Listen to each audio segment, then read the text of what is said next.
Hello dear student, कैसे हो आप सभी लोग। उम्मीद करता हूँ सब अच्छे होंगे, सबकी पढ़ाई शानदार चल रही होगी। पहले बच्चों शानदार अपडेट आ रही है। जिन बच्चों को राजस्थान में आईटी इंस्ट्रक्टर भर्ती का इंतजार था उनके लिए कर्मचारी चयन बोर्ड राजस्थान जयपुर की तरफ से कंप्लीट नोटिफिकेशन जारी कर दिया है। वैसे नोटिफिकेशन तो आपने पहले देख लिया होगा, लेकिन जब इस प्रकार की भर्ती आती है तो बहुत सारे बच्चों को डाउट्स होते हैं, खासतौर से उनके बारे में बात करेंगे। वैसे CITS को लेकर के, अनुभव को लेकर के, है ना, सैलरी स्लिप वेतन को लेकर के, एज लिमिट को लेकर के, पेपर पैटर्न को लेकर के, एग्जाम कब तक हो, सब चीजों के बारे में डिटेल में बात कर लेंगे। बाकी ये नोटिफिकेशन आपको मैं टेलीग्राम चैनल पर भी शेयर कर दूंगा। टेलीग्राम चैनल पे जो बच्चे अभी तक ऐड नहीं हुए हैं, वीडियो को डिस्क्रिप्शन में लिंक मिल जाएगी, टेक्निकल जॉब ज्ञान के नाम से टेलीग्राम है, उसको जरूर ज्वाइन करिएगा, क्योंकि यूट्यूब पे सारी चीजों के बारे में वीडियो के माध्यम से बताना पॉसिबल नहीं होता, तो टेलीग्राम में भी ऐड हो जाइएगा। 5 तारीख का लेटेस्ट नोटिफिकेशन यहाँ पे जारी किया गया है, और यहाँ पे जो वैकेंसी अभी तक जारी की गई है ना, उसके अंदर ट्रेड थ्योरी के जो इंस्ट्रक्टर उनके लिए वैकेंसी जारी नहीं की गई है, और जो कॉमन सब्जेक्ट है या फिर लैब वगैरह उनके लिए वैकेंसी जारी की गई है। तो सभी पोस्टों के लिए सभी बच्चे आवेदन कर पाएंगे, चाहे आप किसी भी स्टेट से आते हो, चाहे किसी भी ट्रेड से आते हो, चाहे किसी भी आप ब्रांच से आते हो। हाँ, कंप्यूटर वाली वैकेंसी में कंप्यूटर से संबंधित आपकी शैक्षणिक योग्यता है, बाकी किसी में कोई दिक्कत यहाँ पे है नहीं। तो चलिए बात कर लेते हैं। पहली जो अपनी वैकेंसी आ रही है, कंप्यूटर प्रयोगशाला के लिए टोटल 202 पद निकाले गए हैं।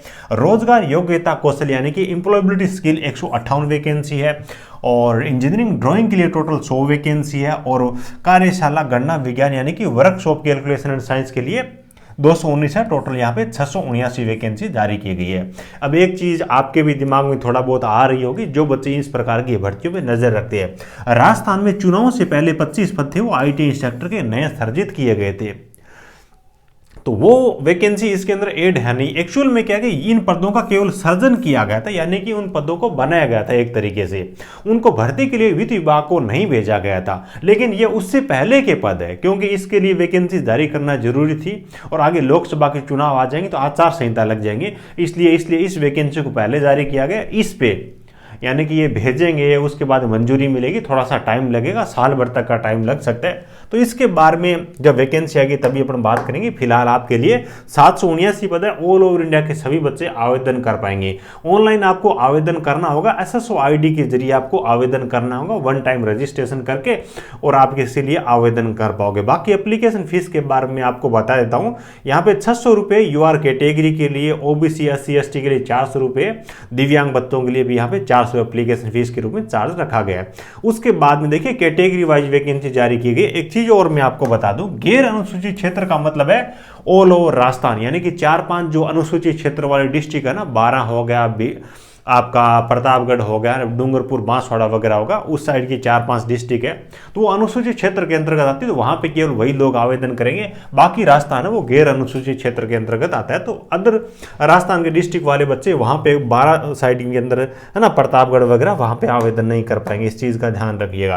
बाकी यहाँ पे कैटेगरी वाइज वैकेंसी तो दी गई है, लेकिन पहले आपको ये फिक्स करना होगा आपको किस पोस्ट के लिए आवेदन करना है, उसके बाद देख लीजिएगा आपकी कैटेगरी के लिए कितनी वैकेंसी है। टेलीग्राम चैनल पर आपको ये नोटिफिकेशन भेज दूंगा। हालांकि आप एक से ज्यादा पोस्ट के लिए भी आवेदन कर सकते हो, उसके लिए आपको अलग अलग आवेदन करना होगा, जितनी भी आपको पोस्टों के लिए आवेदन करना है। हालांकि एक पोस्ट के लिए आपको एक ही आवेदन करना है, क्योंकि सेम डे आपका एग्जाम हो जाएगा, तो ज्यादा फॉर्म भरोगे तो उसका कोई मतलब नहीं रहेगा ना। हालांकि एक से ज्यादा पोस्ट के लिए आपको आवेदन करना है, तो उसमें कोई दिक्कत इनको है नहीं। एजुकेशन क्वालिफिकेशन है ना, एजुकेशन क्वालिफिकेशन में एक्सपीरियंस के बारे में, CITS के बारे में बच्चों के डाउट रहते हैं, तो तीनों चीज़ें यहाँ पे कंपलसरी रखी गई है, ये चीज़ ध्यान रखिएगा। तीनों चीज़ें कौन कौन सी रखी गई है, यानी कि पहली चीज़ है शैक्षणिक योग्यता, है ना, कि ये आपके पास में IT है तो भी आप आवेदन करोगे, डिप्लोमा है तो भी आप आवेदन करोगे, आपके पास में BTech है तो भी आप आवेदन कर सकते हो। एक्सपीरियंस भी जरूरी है, एक्सपीरियंस आपको डिपेंड करेगा एजुकेशन क्वालिफिकेशन पे। IT जिनके पास में है ना 3 साल का एक्सपीरियंस आपको चाहिए, वो बच्चे आवेदन कर पाएंगे। डिप्लोमा के बाद में 2 साल का एक्सपीरियंस मांगा गया, BTech के बाद में 1 साल का एक्सपीरियंस मांगा गया। ये एक्सपीरियंस कब का होना चाहिए, इस एजुकेशन क्वालिफिकेशन के बाद का होना चाहिए। उसके बाद में तीसरी शर्त इनकी है कि CITS का कोर्स है ना, ये सभी के लिए जरूरी है। हालांकि आपका एक्सपीरियंस है वो CITS के पहले का हो चलेगा, बाद का हो चलेगा, है ना, कोई दिक्कत है नहीं। CITs में अपीयरिंग वाले बच्चे भी आवेदन कर सकेंगे, लेकिन जब इंस्ट्रक्टर भर्ती का एग्जाम होता है ना, उससे पहले आपका CITs का एग्जाम हो जाना चाहिए, तभी आप को लास्ट के अंदर मेरिट में लिया जाएगा, अदरवाइज आपको बाहर कर दिया जाएगा। ठीक है, ये तो कुछ बात होगी शैक्षणिक योग्यता के बारे में, जिनके बारे में बहुत सारे बच्चों को डाउट रहता है।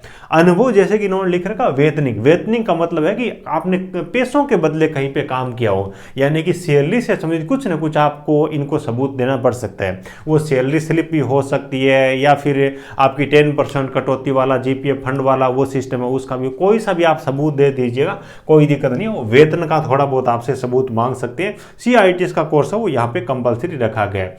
एग्जाम डेट के बारे में अभी तक इन्होंने नहीं बताया, यानी कि बाद में ये अपने को जानकारी देंगे। एज लिमिट देखें तो देखिए 21 से लेकर के 40 वर्ष तक तो ये डायरेक्ट एज होगी, उसके बाद 3 साल की छूट और दी गई। जब कोई भर्ती नहीं आती तो हर साल के लिए एक होती है, तो टोटल मिलाकर के UR कैटेगरी के 43 वर्ष तक के बच्चे आवेदन करेंगे।